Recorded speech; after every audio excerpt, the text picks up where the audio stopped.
strong wind, rain, and waves. Millions of people flee the East Coast to avoid Hurricane Matthew. War on terror.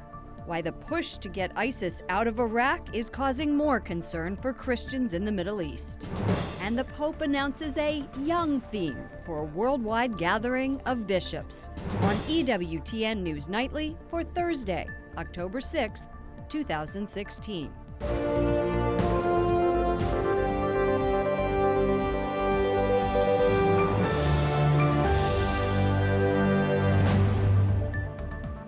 Good evening, and thank you for joining us. I'm Lauren Ashburn. President Obama declares a state of emergency in Florida. It's just one of the states along the East Coast bracing for Hurricane Matthew. Evacuate, evacuate, evacuate. Be prepared. Don't take a chance. More than 2 million people from Florida to the Carolinas have been urged to evacuate ahead of the arrival of Hurricane Matthew. That's the most people since Hurricane Sandy in 2012. Officials warn residents along the East Coast Matthew is going to be a deadly storm. Time is running out. This is clearly going to either have a direct hit or come right along our coast, and we're going to have hurricane force winds. There are no excuses. You need to leave. Matthew is expected to be a Category 4 storm when it makes landfall. It's going to be going up the coast and could remain a major hurricane at the coast or very close to it the whole way up. That's awful. The hurricane is expected to bring up more than 100-mile-per-hour winds, a 5 to 9 foot storm surge, inland flooding, and power outages. If you're on the East Coast, you will lose power. You are going to lose power. Do not believe you're not going to lose power. You are going to lose power. Millions will lose power, possibly for a long period of time. Matthew hit the island nation of Haiti as a Category 4 hurricane on Tuesday, leaving about 100 people dead and more than 1,500 homes flooded. Disney World, Universal, and SeaWorld in Orlando are closed. Thousands of flights have been canceled across the country.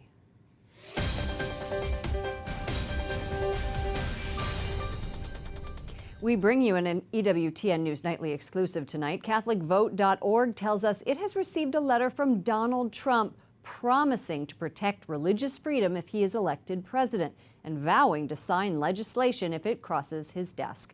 Trump says many believe President Obama has declared a war on Catholics, that Hillary Clinton promises to be even worse.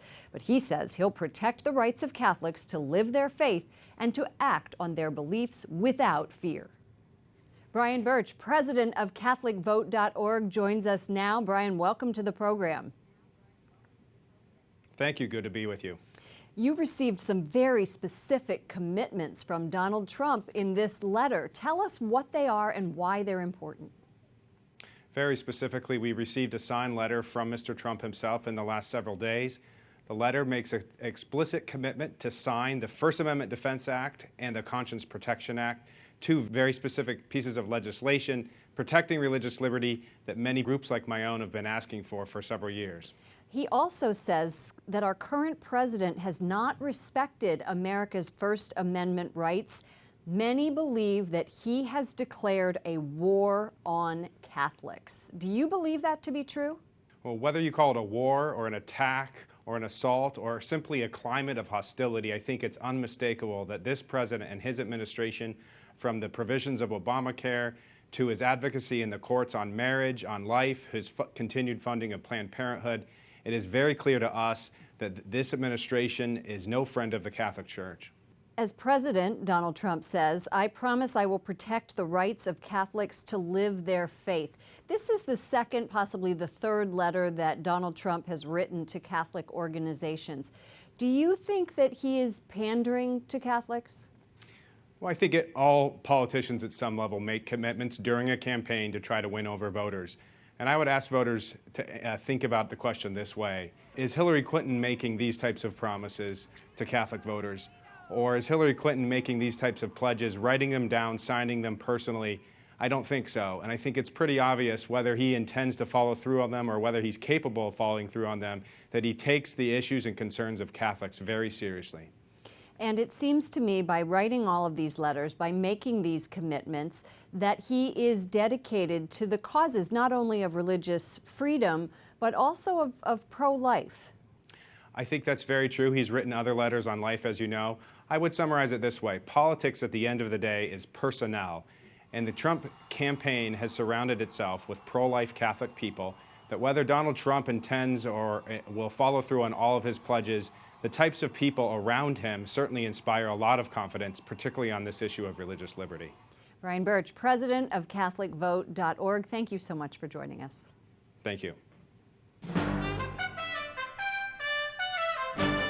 Other stories our EWTN News Nightly team is covering. In today's world, a New Jersey train that crashed into Hoboken's terminal was going twice the speed limit at the moment of impact. That, according to federal investigators. They also say the train's engineer hit the emergency brake less than a second before the crash. Final report on what caused the crash could take a year or longer. One person died and more than 100 were injured. Iraq's prime minister promises to recapture his country's second largest city, Mosul. The city has been a key ISIS stronghold, and the U.S. says Iraqi troops are nearly ready to take it back. Wyatt Goolsby reports. Lauren, American and other coalition leaders say the next 2 weeks are a final rehearsal for the assault on Mosul. Allied forces are confident Iraqi troops will defeat ISIS, but humanitarian groups are worried about the tens of thousands of innocent people who will be caught in the crossfire. As Iraqi security forces push to take back several towns just south of Mosul, Kurdish Peshmerga are surveying Iraq's second largest city, getting ready for the long fight. I think it's going to be a difficult war in Mosul. Based on the information that we have, they're preparing to fight very fiercely inside the city. They're digging tunnels. Iraqi troops and Kurdish Peshmerga don't know what they will find when they finally liberate the city, which has now been in the hands of ISIS for 2 years. But they know it won't be good. This little girl describes life under ISIS control, saying people couldn't drive, buy clothes, or go to the hospital. That's why humanitarian groups are warning lawmakers on Capitol Hill that any military assault must have a plan to provide aid to hundreds of civilians. Elizabeth Cook works for the Norwegian Refugee Council, a non-governmental organization that works with the United Nations at Iraqi refugee camps. Our anticipation is when the Iraqi security forces really move up into the city, that we'll have up to 700,000 people who would be looking to flee the city. The concern that we have is that these people do not necessarily have access to a safe route out of the city.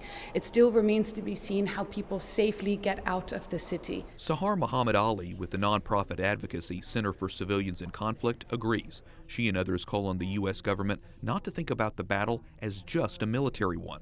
What about the precautionary measures that the military forces are going to be taking in order to reduce civilian deaths and injuries in an urban setting? Humanitarian groups say every time Iraqi security forces have liberated a city from ISIS, civilians are displaced, and Mosul is far bigger than most cities, with over 1 million people living there. Lauren? Thank you, Wyatt. Portugal's former prime minister is formally approved to be the next UN Secretary General. Antonio Gutierrez, a veteran politician and popular diplomat, says he faces huge challenges and hopes to see unity during his term. He spent 10 years as the UN High Commissioner for Refugees. The UN General Assembly official vote on Gutierrez is expected next week. Secretary General Ban Ki-moon's 5-year term ends on December 31st. The Vatican announced today that the next General Assembly of Catholic bishops, also known as a synod, will focus on young people and vocations, and it will take place in October of 2018.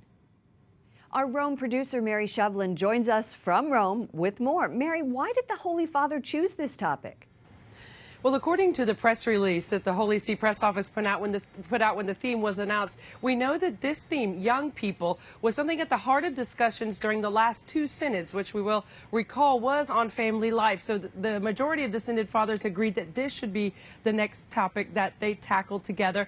And they said the main aim will be to accompany young people today through a process of discernment so they can find out what their vocation is in life is, whether it's to married life, priesthood, single life, what have you, but to accompany young people on their journey through life. And we had a woman on talking about being a consecrated virgin, so there is even that to go to. The last Synod on the Family had some controversial moments, and social media is already lighting up with some saying that this Synod could focus on hot-button issues like married priests. Is that the case?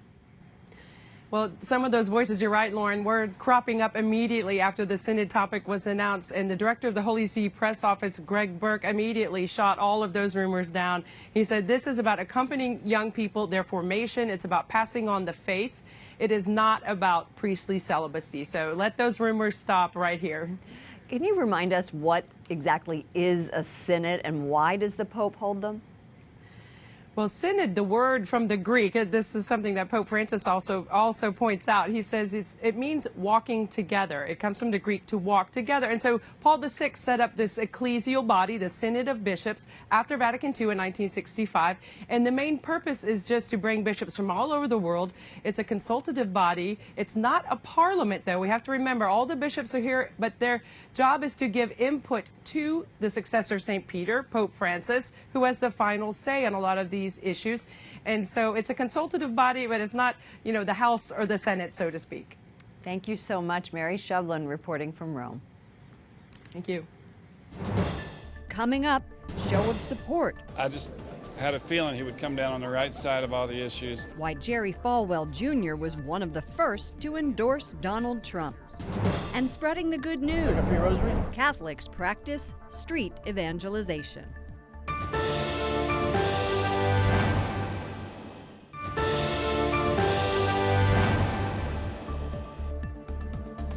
California's Secretary of State reports 1 million more registered voters this year than the last presidential election. Thank you for joining us this evening. I'm Lauren Ashburn. Donald Trump needs to win white evangelicals and Catholics by an overwhelming margin and with a high turnout. Republican vice presidential nominee Mike Pence is on a mission to persuade the faithful to jump aboard the Trump train. Jason Calvi is back with us after 2 weeks on the campaign trail. Jason. And you can see Donald Trump's outreach to the faith voters. The big news that you broke tonight. He promises Catholics he'll sign laws to protect religious freedom. But some Catholics and evangelicals have raised issues with Trump's past. He's twice divorced and formerly pro-choice. But one didn't waver. After the vice presidential debate, I spoke with Jerry Falwell Jr., the president of the world's largest Christian university, Liberty University. You took a lot of heat for endorsing Donald Trump early on from both your school community and from other Christians. What's your thoughts tonight? Well, I supported him because of his business acumen and because of his love for people. I really noticed he was personable, and this was before he even had a position on any political issues, really. But I just had a feeling he would come down on the right side of all the issues because of those two factors. As he studied politics, he's a very quick study, and I believe that's what's happened. He's come down on the right side of just about every issue. And I thought Pence knocked it out of the park tonight. Some Christians would have hoped that he was the presidential nominee. Your thoughts tonight? Well, I think if one of us, and I'm talking about conservative Christians, were the candidate, we'd get massacred by the press. And it would be, it's happened to several others in the past. And I just don't, I think it takes a different kind of candidate like Donald Trump to survive, to have the ability to survive the attacks. And I don't see a conservative Christian. I was talking to Mike Huckabee's daughter tonight about this, and she said that that's what they did to her father, that they just massacred him. And since the vice presidential nominees debated abortion, we talked about that. I think the states should be able to make the laws for their states. I think Roe versus Wade should be reversed, so each state could decide what laws would be enacted in their state, just like it was before 1973. White evangelicals are a huge voting bloc. They cast about a quarter of the 2012 ballots. 8 in 10 voted for Republican Mitt Romney, Lauren. Jason, what about this year? Well, a new AP poll finds that just 7 out of 10 white evangelicals are backing Donald Trump, so he still has more work to be done. It's 8 in 10 voted for in 2012. Yeah. Now we're at 7 in 10. And what about polls for Catholics? Well, we saw in 2012 that white Catholics, 59% of them in 2012 backed Mitt Romney. This year, the polls, we just saw a recent Washington Post poll that says Donald Trump's only receiving about 57% of support from white Catholics, so he still has more work to do with white Catholics as well to reach the 2012 levels. Right, but he was also down a lot farther in July, so he's making significant strides. Huge surge, yeah, right. we've seen that. Okay, Jason Calvi, thank you so much. Good to see you. And Catholics are hitting the street to spread the gospel. St. Paul's Street Evangelization is a nonprofit mobilizing across the country. Photojournalist Mark Irons introduces us to members of the Catholic group here in Washington, who told us about the work they do. For every outing, we begin with a prayer. Holy Mary, Mother of God, pray for us sinners, now and at the hour of our death. And it prepares us for the work that we're about to do. Martyr, Destruction, and Holy Trinity in Georgetown. And we have a sign that says Catholic Truth on it. When people walk by, they see very clearly what we're there for. As they approach, we ask them if they would like a free rosary. Like a free rosary? And we allow the Holy Spirit to work in the heart of that person. God bless. Here you go, sir. Thank you very much. All right, pray for me, please. The power of the rosary comes from the power that Jesus has given to his mother to draw souls to him. The rain does not keep us from coming out. There's people out here already, and they need to hear the truth, and they have a hunger for the truth. Some people might just need a kind word on a tough day. Some people might need information about becoming Catholic. The Great Commissioning, go out and preach the gospel to all nations. That's the mission that Jesus gave us.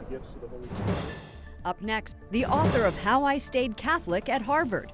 And the young mother tells us why smaller is better, even for large families.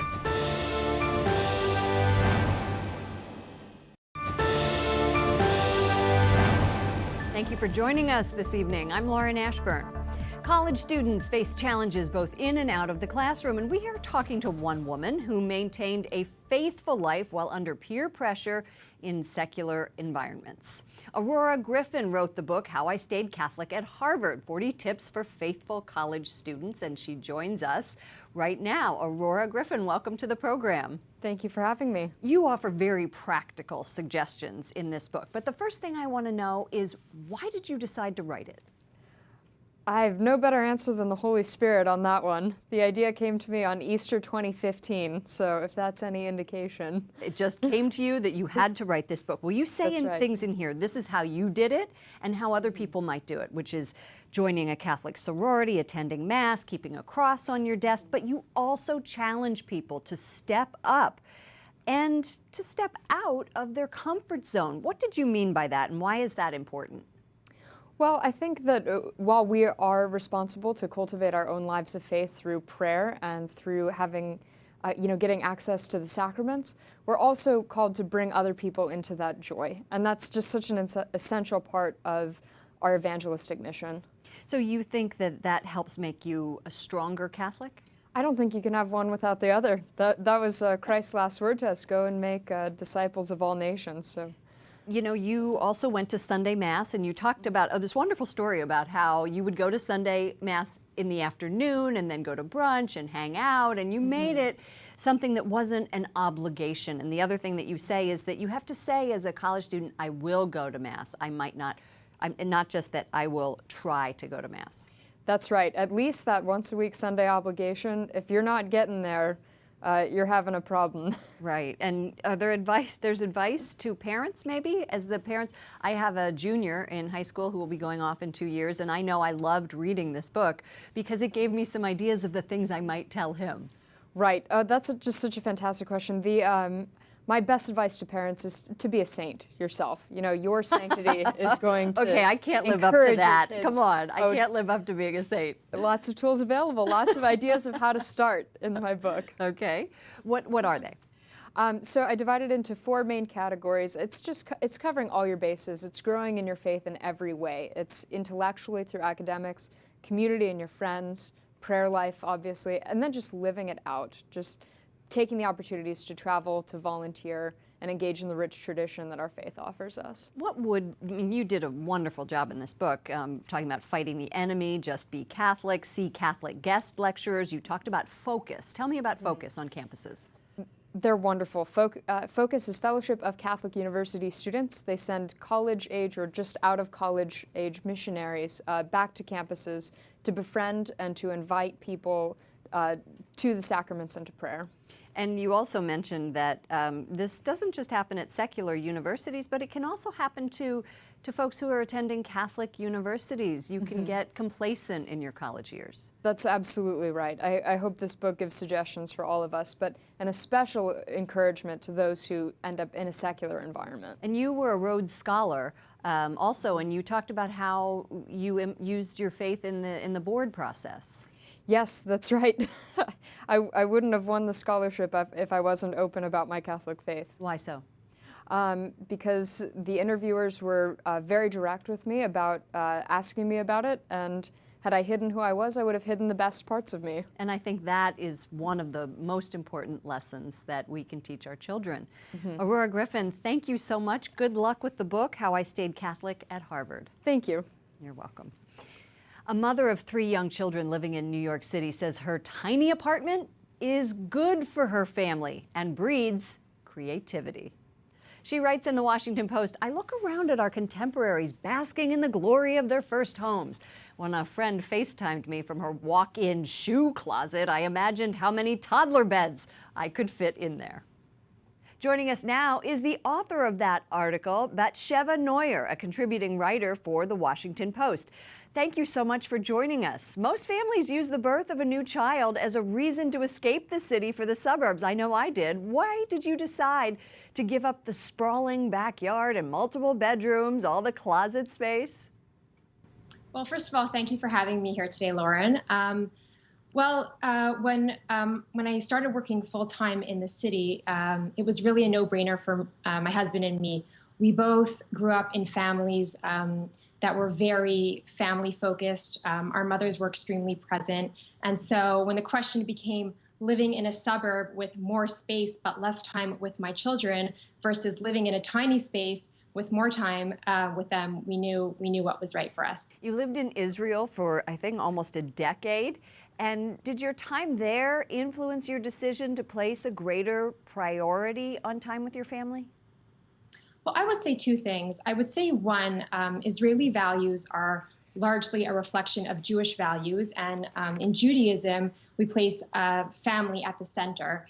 And 2, I would say that Israelis are people who unfortunately live dangerously. And when you're living on the edge, it does force you to focus on that which is meaningful in life. And I think we can all agree family would be on top. You know, our religions aren't very different when it comes to that. You know, the Talmud says that he who is happy with his lot is rich, and Pope Francis often speaks to the need to place material goods above other things. Has living with less influenced your spiritual or religious life?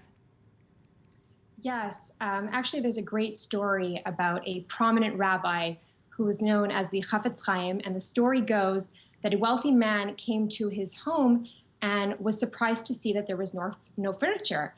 And the rabbi said to him, "Tell me, what did you bring with you to this town?" And he said, "Nothing, I'm just passing through." And the rabbi looked at him and said, "So am I." And so I think there really is something to be said for living minimalistically. Okay, but what about the kids? Do they complain? They're pretty little, though. 4 months, 3, 4? Yes, the kids actually don't complain. And you know, several years ago, I saw an ad on a TV. It was a Jehovah's Witness ad, and it went like this: "How do you spell love to a child? T-I-M-E." And I think that's really the key here. I think children care much more about the time that you invest in them rather than the square footage in their bedroom. So no, they don't complain at all. Thank you so much for joining us. You're exactly right. That's what my kids want. They want time. But Sheva Neufeld, contributing writer for the Washington Post, thank you so much for joining us. Thank you for having me.